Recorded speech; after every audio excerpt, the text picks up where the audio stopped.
Bonjour à toi et bienvenue au message lumière de la famille Myriam Bethléem du mercredi 19 mars. C'est aujourd'hui grande fête dans l'Église car c'est la solennité de Saint Joseph, époux de la bienheureuse Vierge Marie. On célèbre dans Saint Joseph la figure de l'homme juste, celui qui a été fidèle au Seigneur dans sa mission d'être le gardien de Jésus et de Marie. On célèbre celui qui s'est montré dans l'histoire de l'Église un modèle de sainteté, d'amour, de bonté, celui qui a suscité dans les cœurs la confiance en la providence du Père, celui, Joseph, dont l'intercession a obtenu un nombre très grand de grâces spirituelles et matérielles, des guérisons, des emplois, des réconciliations, des conversions. Osons aujourd'hui, toi et moi, espérer très grand, car le cœur de Dieu est ouvert aujourd'hui pour déverser un torrent de bénédictions sur tous ceux et celles que nous présenterons aujourd'hui à Joseph avec confiance.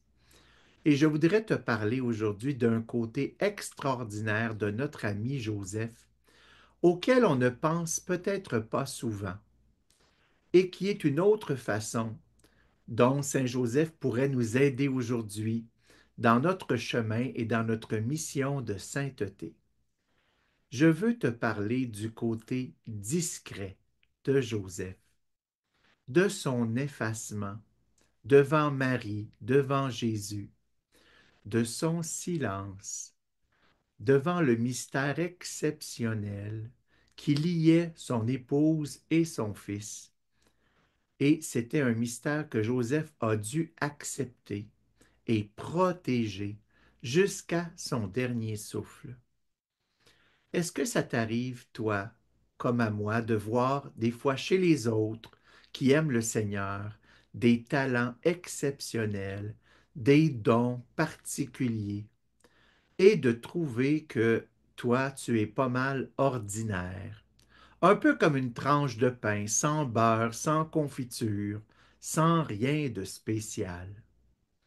C'était sûrement un des défis que Saint Joseph a dû relever dans sa vie, de rester dans l'humilité, au service de quelque chose qui le dépassait, de demeurer fidèle, un peu dans l'ombre, avec parfois peut-être le sentiment d'être à côté de l'action qui compte.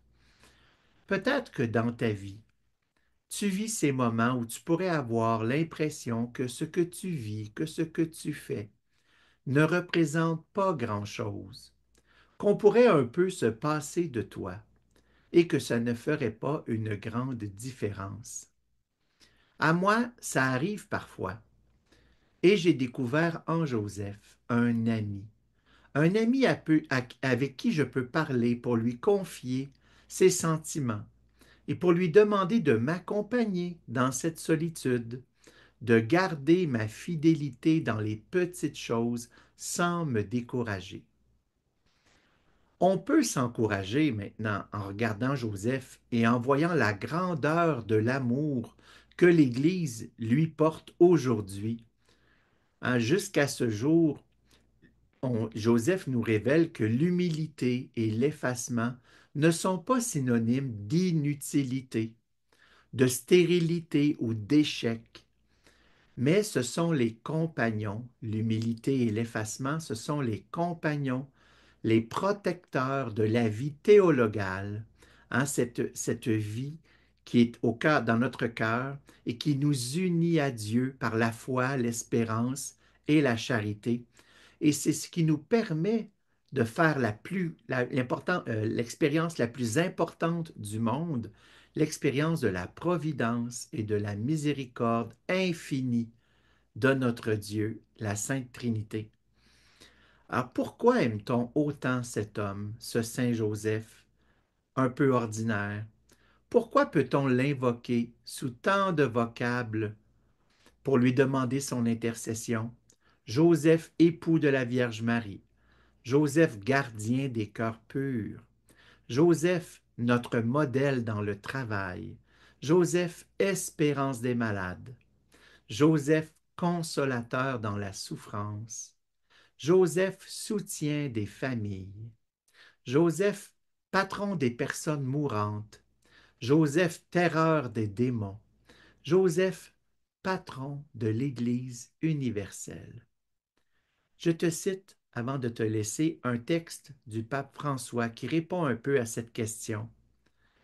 Nous pouvons tous trouver en Saint Joseph l'homme qui passe inaperçu, l'homme de la présence quotidienne, discrète et cachée, un intercesseur, un soutien et un guide dans les moments de difficulté. Saint Joseph nous rappelle que tous ceux qui apparemment sont cachés ou en deuxième ligne, ceux-là jouent un rôle inégalé dans l'histoire du salut. À eux tous, une parole de reconnaissance et de gratitude est adressée. Alors aujourd'hui, demandons, veux-tu, toi et moi, à Saint Joseph, d'être notre compagnon dans peut-être nos moments de solitude où on a l'impression d'être un peu inutile, alors que ce n'est pas vrai, on peut tous avoir une grande fécondité spirituelle en s'unissant à l'offrande de Jésus. Tu le sais, on te le répète souvent. Alors aujourd'hui, que Joseph soit à toi, à moi, notre compagnon pour nous ramener sans cesse à Jésus, hein, devant le mystère du salut qui s'est incarné dans la personne de Jésus. Sois béni en cette journée. Bonne continuation de ton carême, ce temps d'amour, et à bientôt.